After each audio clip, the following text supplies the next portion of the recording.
We are sticking with the Black Ops history theme. We've done a couple videos going into the Black Ops franchise, and today we're going to do the worst Black Ops guns. Now, there have been a lot of guns throughout history, and while Black Ops 6 might be right around the corner, I've been reminiscing about the franchise up until this point. Everybody likes thinking about how awesome a lot of the guns were in the franchise, but what about the opposite side of that coin? What guns from Black Ops history were the worst of the worst? Well, today, we're going to find out. And just to be fair, we're going to keep it limited to primary weapons because otherwise, half this list would be random pistols. So you let me know your least favorite weapon from the Black Ops history, and drop a like and make sure you guys are subscribed as we go. At number 10, the PM63 in Black Ops. Black Ops 1 had some really, really bad SMGs, yes. It was cool that there were some awesome ones. The AK-74U, and then the AK-74U, and then there was the AK-74U.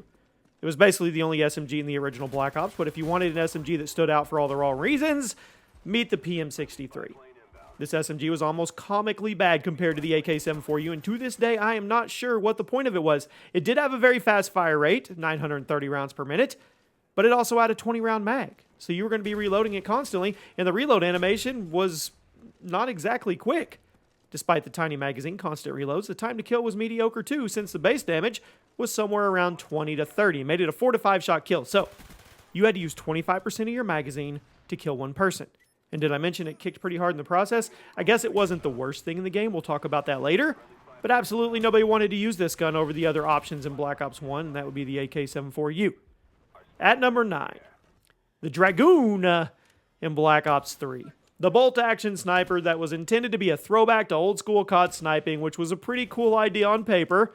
Had some hefty ADS sway, had some slow fire rates. Would make you load each one of the bullets individually, like back in COD 4. But in return for all those drawbacks, well, it should have given you some damage potential at least. It didn't. It was certainly capable of putting out a lot of damage with each bullet, but it was so painfully awkward to use that hitting consistent shots was way harder than it should have been, especially when the other snipers in Black Ops 3 were bangers. You had the Locust, the SVG-100, and the PO6. There was literally no reason to ever pick up the Dragoon, which was made all the more awkward by the fact that it was a supply drop weapon. Can you imagine spending $100 on supply drops and only getting this after you open them? I would have cried myself to sleep if I was a sniper. At number 8. The PDW-57 in Black Ops 2. There was a time when this was one of the best, if not the best SMG in COD history, believe it or not. It was amazing when Black Ops 2 first launched because of a few certain things. Laser-like accuracy, massive 50-round magazine. But shortly after the release of the game, Treyarch felt something had to be done, so they literally slammed it into the ground and just like rubbed its face in the ground. When you look at the actual effects of the PDW nerf, it wasn't actually that much of a change, but it was enough to bring it from top tier all the way down to bottom, because it completely erased the main selling point of the gun, which was the accuracy. When the game came out, the moderate damage was offset by this giant magazine and this great accuracy, but after they took that accuracy away, you were left with an inaccurate pea shooter that nobody wanted to use.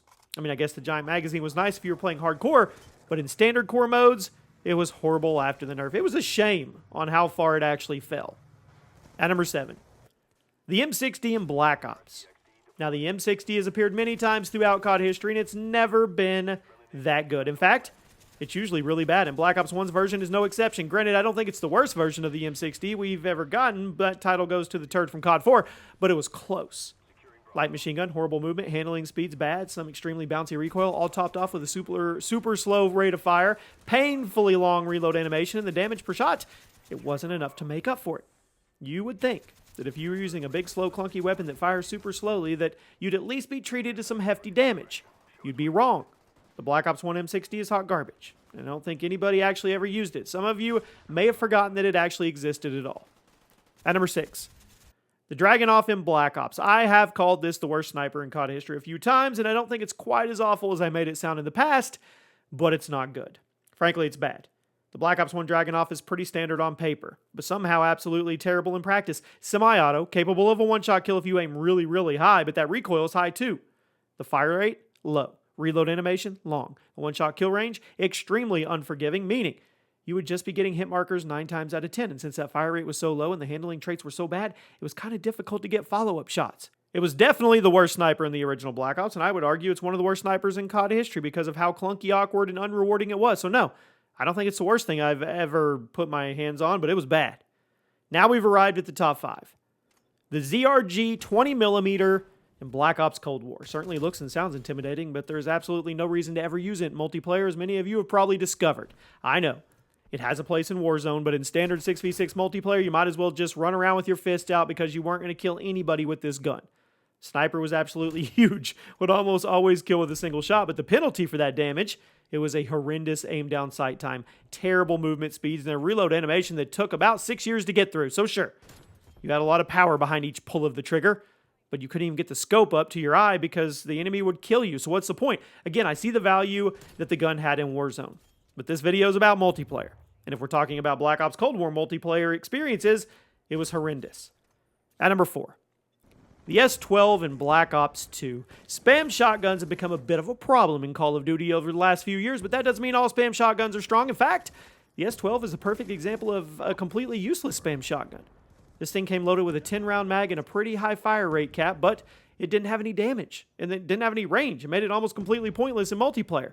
The damage per shot? Low beyond melee range, and once you got about 13 meters out, those pellets, they disappeared, meaning the gun literally was useless beyond super close range. But even if you were in the effective range for the S12, you weren't going to get much work done because, like I said a second ago, you basically had to be within melee range in order for this thing to do any amount of substantial damage. And since the damage was so low, you would constantly be spraying and praying with nothing to show for it.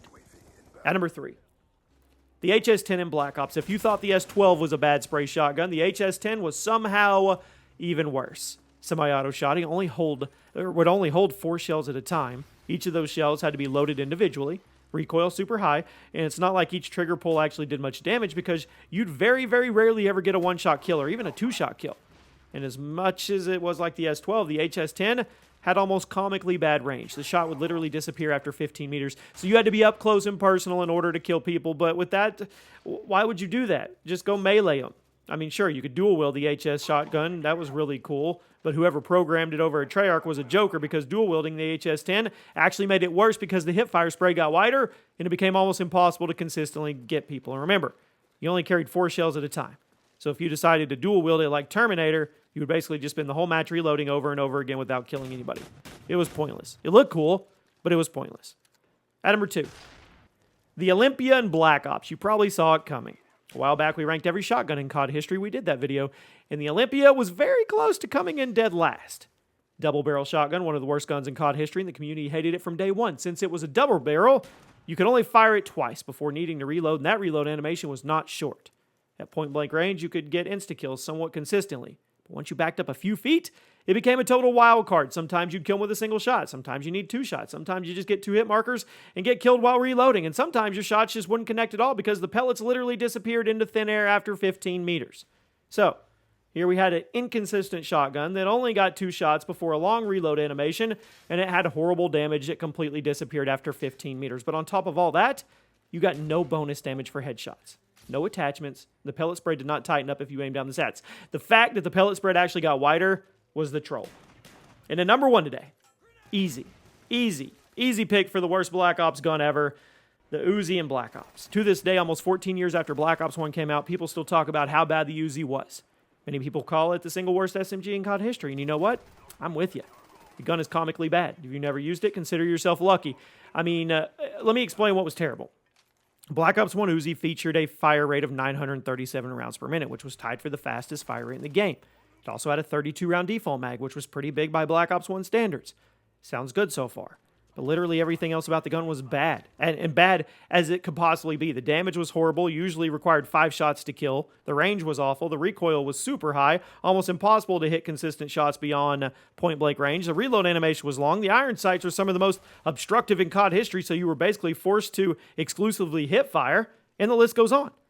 The Black Ops 1 Uzi is truly a horrible gun, and I'm amazed that Treyarch let it come out the door like they did, and they never buffed it. I know game patches and weapon updates were rare back in 2010, but that doesn't mean they were impossible. Treyarch still issued several balancing patches for this game, but they never touched the Uzi, and I'll never know why. And there you have it, my friends. Let me know one putrid Black Ops gun that was deserving of the list today but didn't make it. I'll see you soon.